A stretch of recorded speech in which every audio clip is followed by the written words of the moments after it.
Hey everybody, welcome back to History Student Reacts. Today we'll be watching Garibaldi Part 1, Hero of Two Worlds by Extra History. Yes, we are starting a new Extra History series, this one on Giuseppe Garibaldi. Now Garibaldi played an extremely important role in Risorgimento, which is the unification of Italy that happened in the mid-19th century. I'm excited to get a chance to talk about the topic. We haven't had many opportunities to talk about it on the channel, though we have talked a lot about the rise of nationalism in this era, and of course this is a big part of that, so I'm excited to get into it. Now before I do, I'd appreciate it if you guys would leave a like, subscribe, and check out my Patreon, which is linked down below. Now, with all of that out of the way, let's jump right into this reaction. Rome, June 30th, 1849. French shells are landing on the city as Giuseppe Garibaldi stands in front of his troops. He cuts a striking figure in his sombrero and poncho. Currently, he's commanding the defense of Rome, trying to create a unified, independent Italy. And his acts in the last month are things of legend. Smoking on the walls each morning as snipers shoot at him, hosting dinner parties where his guests die from artillery shrapnel. But now, he addresses his troops, telling them that the political leadership has opted to surrender. Yet he himself will not. Yeah, Garibaldi is one of those professional revolutionaries, so common of the 19th century. These guys who were usually committed to one revolution in particular, but whenever that revolution wasn't happening, they were going all around the world getting into other kinds of trouble, often participating in other wars, upheavals, and revolutions. So guys like Garibaldi, you could find a couple of them, and he's one of the most prominent of this era. Instead, he will go to the mountains and continue to fight a guerrilla war. He then asks them to come with him, warning that he can provide no pay, no provisions, and no rest. Instead, he offers only hunger, cold, forced marches, battles, and death. And anyone who is not satisfied with that will be left behind. But he who has the name of Italy not only on his lips, but in his heart, let him follow me. And with that offer, 4,000 of them do. For he is Garibaldi, the hero of two worlds. Wow. That's a title that's been applied to a couple of people. I've most commonly heard it applied to the Marquis de Lafayette, hero of two worlds, of the United States and of France, which I think is perhaps a little more fitting than to Garibaldi, but, we'll get his story. Thanks so much to Doomlinks for helping to make today's historical tale possible. To see how you can become the hero of this delightfully doomed card game, stay tuned until after the episode. Giuseppe Garibaldi, the man who'd help unite Italy, was 26 years old before he'd heard of it. He was in Constantinople, sailing on his father's merchant vessel, when he heard two men talking about a secret society one had joined, called Young Italy. "What do you mean, Italy?" scoffed the other. "What's Italy?" "I mean the new Italy," the man responded. "United Italy, the Italy of all Italians." Now, this answer seems obvious to us today, but it was not in Garibaldi's youth. 2 centuries ago, Italy as we know it was only the vaguest idea. Yeah, probably most of you watching this video will know this, but it's always worth going over the state of Italy prior to the late 1800s, right? So this whole series is on Risorgimento, the process of unifying Italy. And in the late 1800s, you get a unified Italian state. But before that point, and that's relatively recent, there was no Italy. There was no country known as Italy. What we know as today as Italy was a bunch of different states. Some small, some big, there was a variety of them. And it had been that way for a long, long time, right? You can think of, for example, medieval Italy, all the different city-states and countries that made up the Italian peninsula, So when we look at Europe, before the late 1800s, there was no such thing as an Italy. Now, there was a developing idea of an Italy, right? A nation made up of Italians. And we recently did a reaction to a Johnny Harris video on nationalism, and this is very much wrapped up in all of that, right? You could say a similar thing about Germany. Similarly, a unified German state was created at the end of the 19th century. And prior to that, there was no Germany, at least the country of Germany, but there was a developing idea of a German nation, including the German people. And so that's what we have here. You know, when Garibaldi is growing up, there is no actual Italy. Italy is only an idea. People were Italian in the same way we say European now. The Italian peninsula was highly regional, carved up into small kingdoms, city-states, and republics. They had wildly differing economies, architectural styles, cultures, and even the dialects spoken in them were different enough that they didn't really share a common language. Yeah. While the center of the peninsula was under the papacy, the other states of Italy were regional powers in... And so it's not only that, it's not like, oh, you've got this peninsula of a bunch of Italians, they just don't share a country. No, there were lots of differences between these peoples regionally, even language. Only a small percentage of them spoke today what we would recognize as Italian. You had a lot of regional languages and vernaculars, and we talked about this in that Johnny Harris video. Even after the Italian state, the unified Italian state, is created, most people didn't speak Italian. It took a long time, a lot of education and government pressure to get everyone to actually start speaking Italian.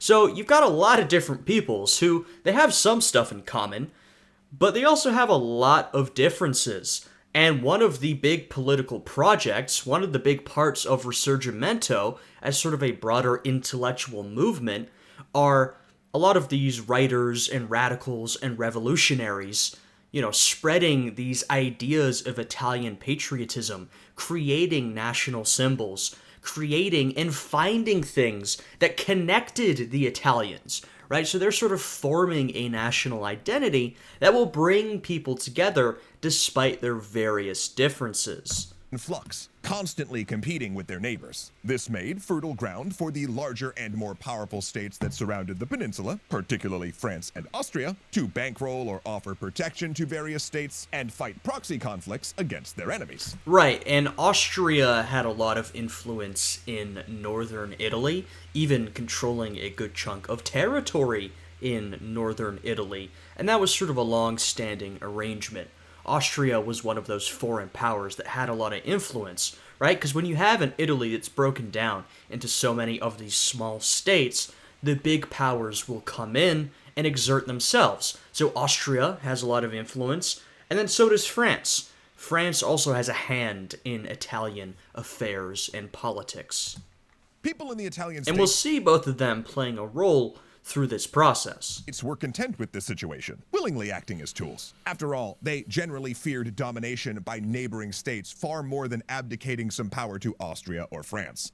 But then, an Italian hero rose up to unite his country. A man who probably, more than any other, helped unite Italy, Napoleon Bonaparte? Yep. Yeah, see, Napoleon was born in... he's Corsican, so Napoleon was French. He was Corsican, controlled by France. He went to France. He was French more than anything else. But he's, kind of Italian. He's Corsican, So he's got a connection.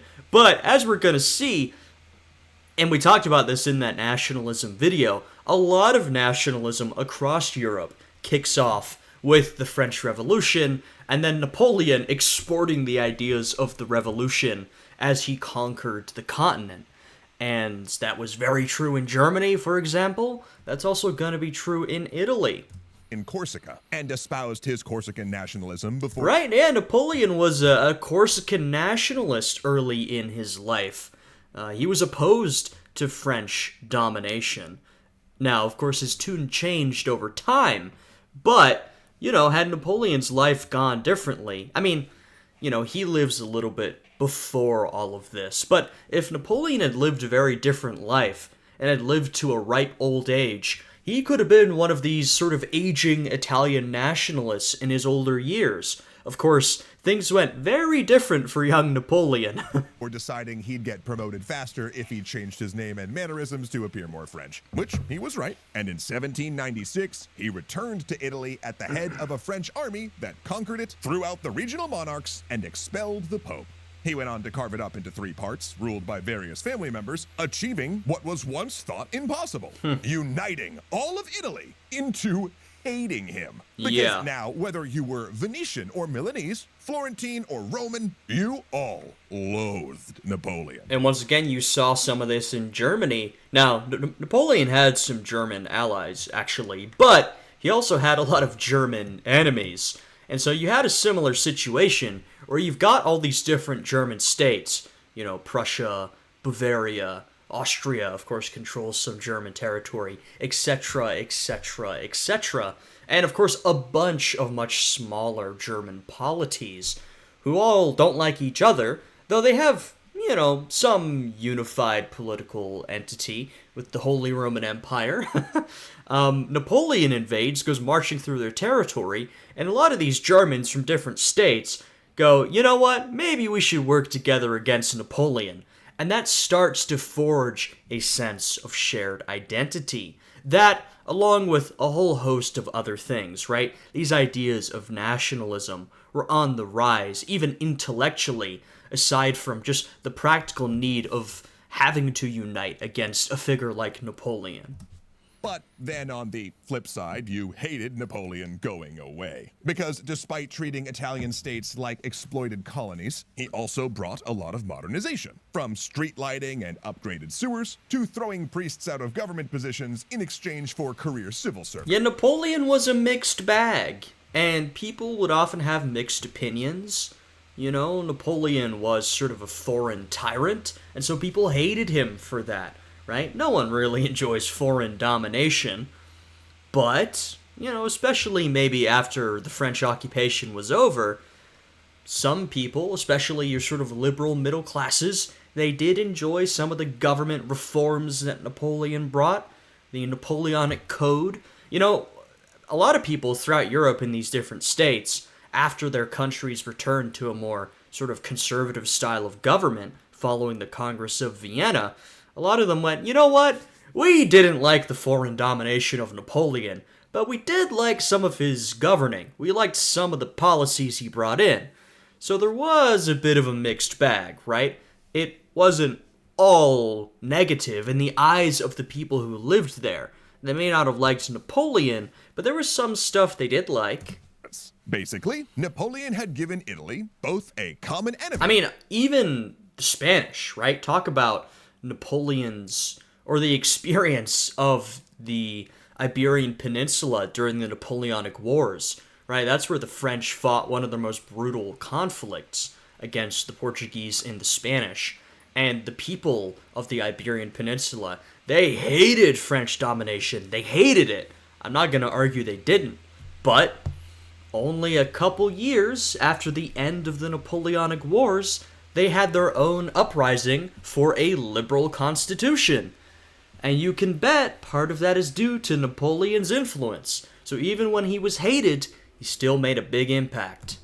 And a taste of the Enlightenment. But when Napoleon was defeated, any thoughts of unity were quickly squashed. A united Italy would have been a threat to Austria, so the Congress of Vienna essentially put things... And the Napoleonic Wars were a big moment for a lot of different nationalisms. I mean, you know, this is because those ideas were on the rise. Napoleon was spreading those ideas. He was spreading sort of modern governance and the idea of a modern state, even a modern nation state. And of course, just the very fact of Napoleon marching around Europe was really upsetting the geopolitical order.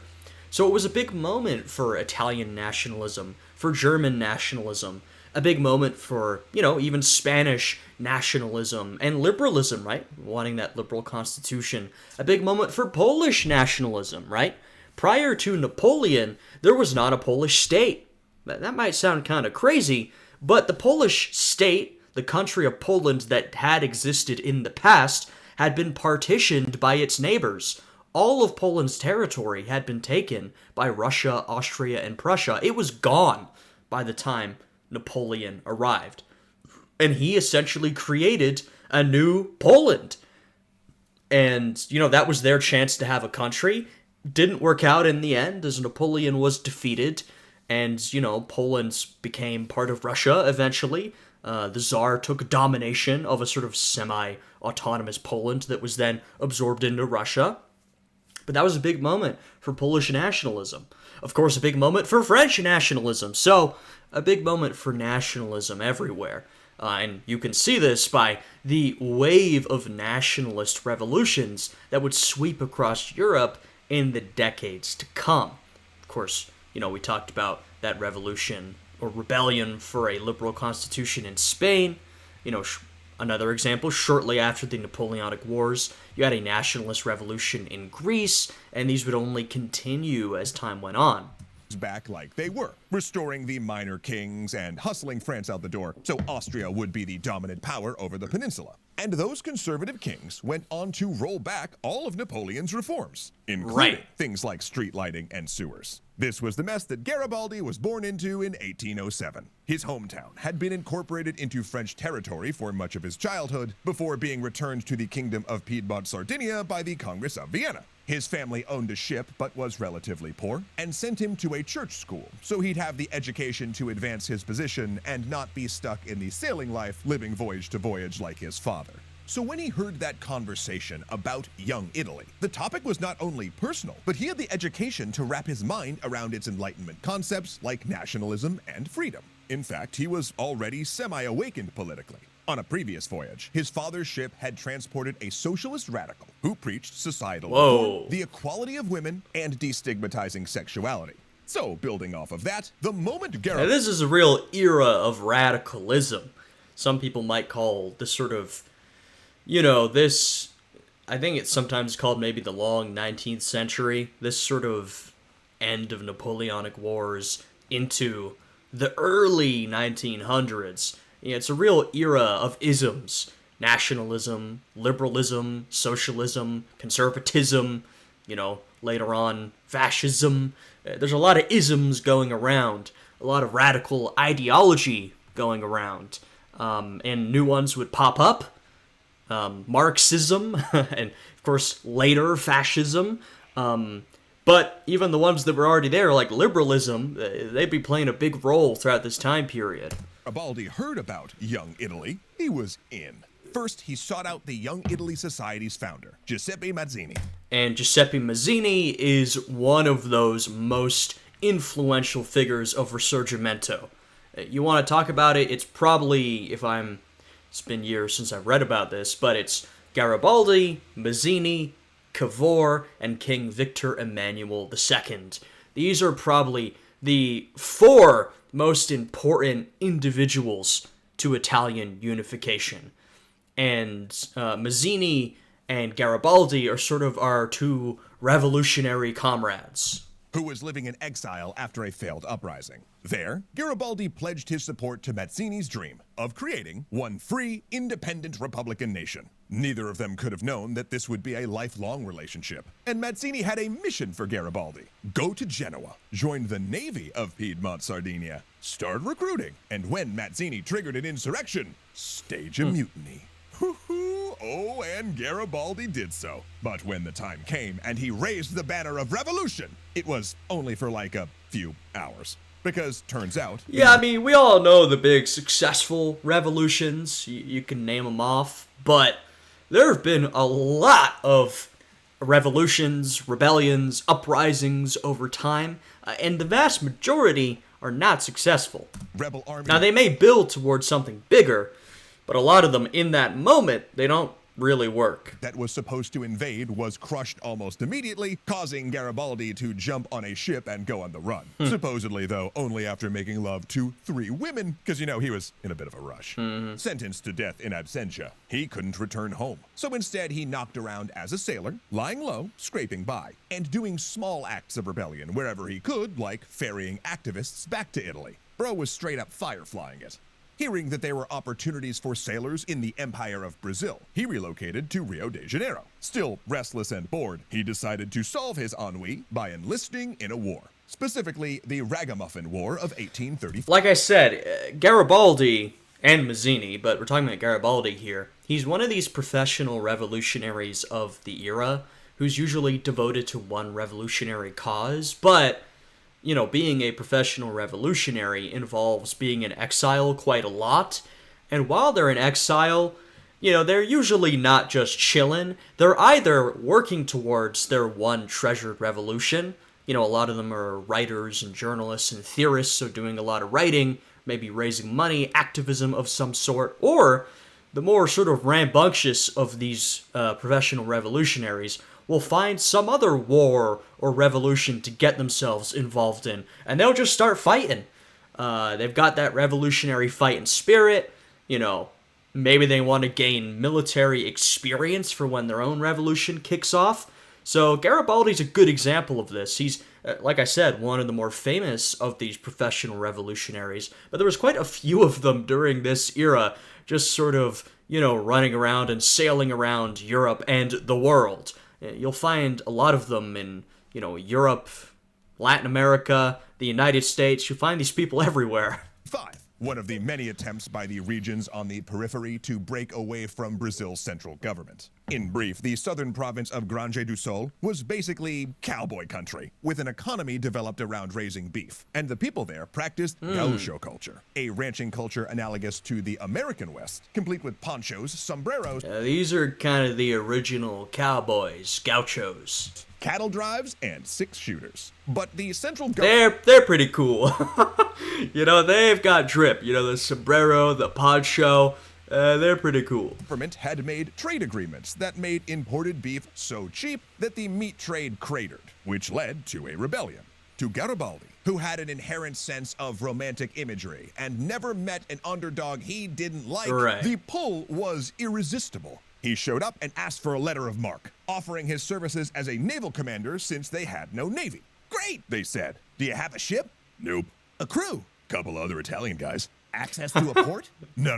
Look, just make me a privateer. And we've seen, this is a bit after all the Latin American wars of independence, but by the way, we saw a similar phenomenon back then where you had a lot of generals, or maybe not generals, but you had a lot of soldiers from the Napoleonic Wars who, after the Napoleonic Wars were over, or even during them, basically, when they found themselves some time to spare, decided to sail over to Latin America to fight in these Latin American wars of independence, right? They wanted to keep fighting, they had that fighting spirit, maybe wanted to make some money, have something to do. Now, it's not too far in the future, but it's years later. So the situation's changed pretty significantly, but you see a similar phenomenon here. Just instead of, maybe a captain of the Napoleonic Wars, we have a revolutionary who's sort of out of luck right now. Right, I'll figure it out. You know what? I like your confidence. And to his credit, Garibaldi did figure it out. Unable to get sea access, he decided to work with what he did have. Cattle. He supervised the construction of 2 large ships, slapped giant wheels on them, yoked them to dozens of cattle each, and pulled them to the sea. Wow. There, he began fighting the Brazilian Navy, capturing 14 vessels over the next few years. But it was when surveying a port town he was planning on taking that he saw the prize he most wanted to capture. Sighted in his telescope was a woman. Immediately infatuated, he lowered a boat. You can imagine these revolutionary types, they were also fairly sort of striking, charming figures. Now, this is more like a stereotype, but they were known to be sort of womanizers. You can imagine this sort of charming Casanova type. Now, like I said, this is more of a stereotype. I think you'd find that a lot of these revolutionaries were kind of like weird writers and journalists who were not necessarily the most charming individuals, but some of them, they did fit into the sort of mold of the charming revolutionary hero. Ashore, and her father invited him in for coffee. Her name was Anita, and she was 18 years old, a woman of mixed Portuguese and indigenous heritage, raised in the gaucho culture. She was resilient and vivacious, talented at riding and shooting. Garibaldi, then 32, was simply head over heels. His first words to her were, "You should be mine." And she apparently the felt voice the same acting. way. But there was the small matter of, let me check my notes here. Oh, yeah, her being married already. Meaning that Garibaldi, I'm sure, felt a certain guilt of sin when she left with him to go off to war. What? I said it was a small matter. Look, Anita had married at 14 and didn't really like the other guy. So instead, she traveled with Garibaldi on his ship and would stay beside him for every battle thereafter. Wow. For Anita would not wait behind the lines. Well, no. She joined Garibaldi in the front ranks of fighting, bloodying her sword and commanding men in combat. And this romantic image of them, fighting by day and loving by night, would soon make them the most famous couple in the world, cutting a swashbuckling path across South America and back to Garibaldi's beloved Italy. Though Anita wasn't only bringing a sword into battle, for she was also carrying Garibaldi's baby. Yeah, their exploits in the next episode really evolve in some pretty wild ways that would even give the Doomlings a run for their money. What, pray tell, is a Doomling, you ask? Well, let me tell you. Okay, stop me if you've heard this one. You're sitting down for your weekly gaming group, right? But what a turn of events. I'll let their ad play. It's a new video. Decide what game to play. Some are feeling a rules-heavy crunch-a-thon. Some want a light game with minor story elements, and some just want the game to start. That's usually me. Well, I'm very glad to have found something that's been keeping everyone at my gaming table very happy these days. Doomlings. A lighthearted, cheeky card game that has the easy setup of Uno, the whimsical feel of Pokemon, and strategic components like Munchkin that can keep all types of players invested. Seriously, I can't believe it works as well as it does. That's because Doomlings really focuses on having fun together at the table by letting players use cards to evolve traits of these adorable little Doomlings over the ages before the world ends in catastrophe and you declare a winner. They even have a Doomlings in 60 seconds video that can onboard everybody super quickly so you can spend less time learning rules and more time Doomlingsing. That's the verb, right? And now is the best time to try out Doomlings for yourself, because for a limited time, if you head to doomlings.com and use code EXTRA20, you'll get 20% off your entire order. Alright, there you go. I've got their video linked down below. So go check that out, give them a like, subscribe, check out their sponsor, all that good stuff. Alright, this was a good video. It's interesting. This is a topic I know a little bit about, but I absolutely do not know the particulars. You know, I don't know the different steps of Garibaldi's life, or even necessarily a sort of play-by-play of Italian unification. So I really enjoy topics like these, because it takes something that I've got a little bit of background information on. I can sort of, you know, I know some information around the edges, but they can give me some of the details right in the middle. Some of the play-by-play, the actual events, that kind of stuff is pretty exciting.